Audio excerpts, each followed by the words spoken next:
Welcome back to my channel guys. मैं आप सबकी प्यारी निधि बिहारी। आज हम अपने इस वीडियो में रिएक्ट करने वाले हैं कुछ यूनिक फैक्ट्स के बारे में। और इस वीडियो में बहुत ही ज़्यादा फैक्ट्स पता चलने वाला है कि पुराने ज़माने में क्या होता था। राजा महाराजा के टाइम में जो महारानी सब थी कितना भयानक क्या क्या करती थी। तो वीडियो स्टार्ट करने से पहले अभी तक आपने हमारे चैनल को सब्सक्राइब नहीं किया तो सब्सक्राइब कर ले और बेल आइकन दबाना बिल्कुल ना भूलें। तो चलिए हम वीडियो स्टार्ट करते हैं। दोस्तों, पुराने जमाने में कई राजा महाराजा हुआ करते थे, जिनमें से कुछ अपनी प्रजा की सेवा किया करते थे। वहीं कुछ राजा ऐसे भी थे जो हमेशा अपनी प्रजा पर अत्याचार करते थे। दोस्तों, जहां कुछ राजा अपनी महानता के लिए प्रसिद्ध थे तो कुछ अपने क्रूर स्वभाव की वजह से जाने जाते थे। लेकिन ऐसा नहीं है कि एक पुरुष ही क्रूर शासक हो सकता है। इतिहास में कई ऐसी महिला शासकों का भी जिक्र देखने को मिलता है जिन्होंने क्रूरता के मामले में पुरुष शासकों को भी पीछे छोड़ दिया है। दोस्तों, आज हम ऐसी ही एक क्रूर महिला शासक की बात करने जा रहे हैं जो अपने समय में विश्व की सबसे क्रूर महिला शासकों में से एक थी। इस महिला शासक का नाम था रानी रैना वलोना फर्स्ट। इस महिला शासक को आज दुनिया मैडागास्कर की पागल रानी भी कहती है। उसकी क्रूरता का अंदाजा इस बात से ही लगाया जा सकता है कि अगर उसे किसी पर शक होता था तो वो उसे उबलते हुए तेल में डलवा देती थी। इतना ही नहीं, अगर उसका मन इससे भी नहीं भरता था तो वो उस इंसान को जिंदा जलवा देती थी। अपनी शंका के चलते उसने लाखों लोगों को जिंदा दफना दिया था। दोस्तों, इस रानी ने मैडागास्कर में 32 साल तक बड़ी बेरहमी से राज किया। इस दौरान मैडागास्कर की 50% आबादी कम हो गए थे। दोस्तों, इस सन की रानी के खूनी सफर से पर्दा उठाने से पहले आपसे रिक्वेस्ट है कि हमारे चैनल को सब्सक्राइब करके साथ वाले बेल आइकन को जरूर ऑन कर लें। तो चलिए शुरू करते हैं। दोस्तों, इस कहानी की शुरुआत सन 1778 में होती है, जब मैडागास्कर में एक रमावो नाम की लड़की का जन्म होता है। दोस्तों, आपको बता दें कि ये लड़की कोई और नहीं बल्कि भविष्य में होने वाली रानी रैना वलोना थी। वैसे तो रैना वलोना का जन्म एक साधारण परिवार में हुआ था, लेकिन बचपन से ही वो बेहद होशियार और शातिर दिमाग के थे। उसका बचपन से ही शाही परिवार के प्रति रुझान था। वो हमेशा से शाही परिवार का हिस्सा बनना चाहते थे। दोस्तों, वो कहते हैं ना, जिसकी किस्मत में जो लिखा रहता है वो उसे मिलके रहता है। ऐसा ही हुआ रमावो के साथ। जब एक मर्तबा कुछ लोग मैडागास्कर के राजा के खिलाफ षड्यंत्र रच रहे होते हैं तो उनके पिता को कहीं से उन लोगों के षड्यंत्र की उड़ती खबर मिल जाती है, जिसके बाद उनके पिता बिना देरी किए इस षड्यंत्र की खबर राजा तक पहुंचा देते हैं। जैसे ही राजा को उसके खिलाफ होने वाले षड्यंत्र का पता चलता है तो वो तुरंत उन षड्यंत्रकारियों को पकड़ के उनको मौत के घाट उतरवा देते हैं। दोस्तों, माना जाता है कि रमावो के पिता की वजह से राजा की जान बच पाई थी। इस बात का अंदाजा राजा को भी था, जिसके बाद राजा रमावो के पिता के इस काम से इतना प्रसन्न हुए कि उन्होंने उनसे कुछ भी मांगने को कहा।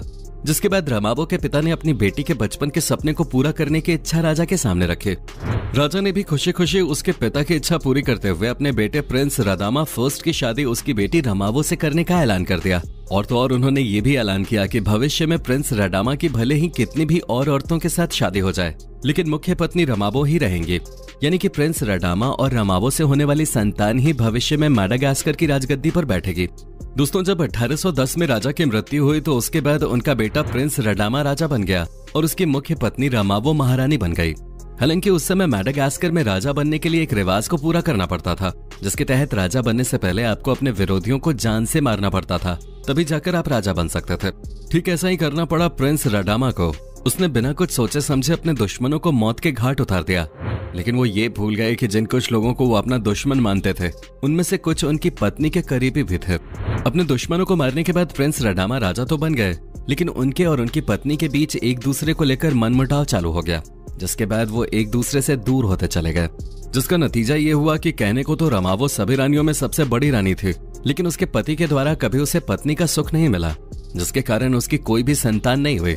दोस्तों, महारानी रमावो जान गई थी कि अब उसके हाथ से मैडागास्कर का साम्राज्य फिसल रहा है, जिसके बाद उसने फैसला कर लिया कि अब चाहे जो हो जाए वो अपने हाथों से साम्राज्य को यूं ही नहीं जाने देगी। उसके मन में अपने पति और मैडागास्कर के राजा को लेकर इतना गुस्सा हो गया कि उसने राजा को अपने रास्ते से हटाने की ठान ली, जिसके बाद वो हर पल राजा को मारने का मौका ढूंढते रहे। दोस्तों, एक दिन उसे ये मौका मिल ही गया जब राजा नशे में धुत था, जिसका फायदा उठाकर रमावो ने उसकी शराब में जहर मिला दिया और जहरीली शराब पीने की वजह से राजा की मौत हो गई। साम्राज्य की चाहत के रास्ते में उसने अपने पहले कांटे को तो निकाल दिया था, लेकिन अभी भी उसके और राजगद्दी के बीच में एक कांटा और था, और वो था राजा रडामा की बड़ी बहन का लड़का राको टोबे। ऐसा इसलिए क्योंकि रडामा और रमावो की कोई संतान तो थी नहीं, जिसका मतलब था कि राजगद्दी पर सबसे पहला हक उसकी बहन के लड़के राको टोबे का था। रमावो ये तो जान गई थी कि यदि उसे राजगद्दी पे बैठना है तो उसे राको टोबे को अपने रास्ते से हटाना होगा। राजगद्दी में बैठने की चाहत में उसने उसी राजगद्दी में बैठने के लिए किए जाने वाले रिवाज का सहारा लिया, जिस रिवाज में अपने सभी विरोधियों को मौत के घाट उतारा जाता था। उसने इसी रिवाज की आड़ में सबसे पहले राको टोबे का कत्लेआम करवाया और फिर उसके बाद अपने सभी विरोधियों को भी मौत से बदतर सजा दी। दोस्तों, उसने 1 साल के अंदर अपने सभी विरोधियों को या तो मार डाला या जेल में कैद करवा दिया। उसने ऐलान करवा दिया कि जो भी उसके खिलाफ बगावत करेगा उसकी मौत निश्चित है। दोस्तों, आलम ये था कि उसके सामने कोई भी विरोधी खड़े होने की हिम्मत तक नहीं जुटा पाता था, जिसके बाद मैडागास्कर की राजगद्दी पर इकलौता हक रखने वाली रमावो ही वहां की शासक बन गई।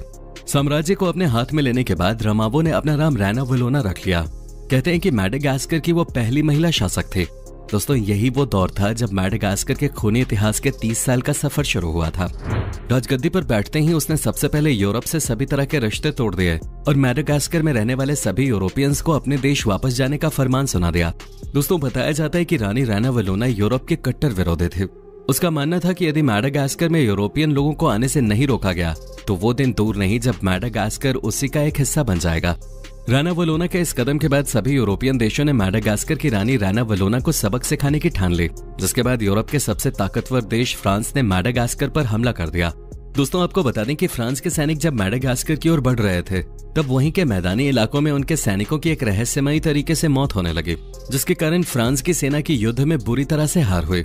बाद में ये बात सामने आई कि फ्रांस के सैनिकों के मरने का कारण मैडागास्कर के मैदानी इलाकों के जहरीले मच्छर थे, जिनकी वजह से उन सैनिकों की मौत हो रहे थे। दोस्तों, फ्रांस की सेना को हराने के बाद उनके कुछ सैनिकों को बंदी बना लिया गया, जिसके बाद उन सैनिकों के साथ रैना वलोना ने जो किया उसको सुनकर आपकी रूह कांप जाएगी। दोस्तों, रैना वलोना ने सभी बंदी सैनिकों को मौत से भी बदतर सजा दी। उसने उन सैनिकों को गर्म तेल में उबालने की सजा दी। उसकी क्रूरता यही नहीं रुकी, बल्कि उसने उन सैनिकों के कंकालों को मैडागास्कर की सीमाओं पर खूंटे से लटकवा दिया ताकि बाहर से आने वाले लोग उनके साथ होने वाले अंजाम को जान लें। दोस्तों, यूरोप को लेकर रैना वलोना की सनक यहीं खत्म नहीं हुई। उसे हमेशा लगता था कि उसके अपने सिपाही यूरोपियन देशों से मिले हुए हैं। अपने इस शक को दूर करने के लिए वो अपने सिपाहियों से अजीबोगरीब तरीके से अपनी देशभक्ति साबित करने को बोलती। वो सिपाहियों से कच्चे मांस को खाने को बोलती और जो सिपाही ऐसा नहीं कर पाता उसको देशद्रोही मानकर मौत की सजा दे दी जाती। दोस्तों, इस तरह से रैना वलोना ने अपने ही सिपाहियों का कत्लेआम शुरू कर दिया था। इसके अलावा रैना वलोना मैडागास्कर में रहने वाले ईसाई लोगों से भी काफी खुंदस रखते थे। उसने अपने शासन में ईसाई धर्म पे बिल्कुल बैन लगा दिया था। उसने सभी ईसाइयों को जबरदस्ती धर्म बदलने को मजबूर किया। उसकी सनक यहीं खत्म नहीं हुई। उसने ये ऐलान किया कि यदि मैडागास्कर में कोई ईसाई धर्म को मानेगा या उसकी पूजा करेगा तो उसको मौत से बुरी सजा दी जाएगी। दोस्तों, उसने जैसा कहा उसने वैसा ही किया। जो लोग भी इस धर्म की पूजा करते पकड़े गए उन्हें सरे बाजार मौत की सजा दी गई और वो मौत की सजा दिल दहला देने वाली थी। दोस्तों, उसने ईसाई अनुयायियों के साथ ठीक वैसा किया जैसा उसने फ्रांस के सैनिकों के साथ किया था। रैना वलोना को निर्दोष लोगों को बेमतलब की सजा देने में बहुत मजा आता था।